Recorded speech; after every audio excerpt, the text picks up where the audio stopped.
नमस्कार मित्रांनो. ह्या 4 गायांना पळून पळून मारणारे गाय आज सकाळपासून बसून आहे. म्हणजे 27 तारखेला काहीतरी 9 महिने संपतात. म्हणजे आता पहिला रोय गाभण आहे, पण आज मागल्या उजव्या पायानं थोडं लंगाडत आहे आणि मगाशी डॉक्टरांनी सलाईन आणि इंजेक्शन दिलेत. थोडी बरी वाटते आता, पण आता उठायला थोडं दमवतं आहे.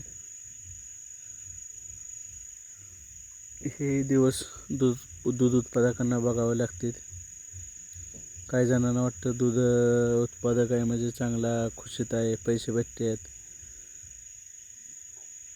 आता रात्री 1-2 वेळा येऊन की लक्ष द्यावं लागतं आहे आम्हाला.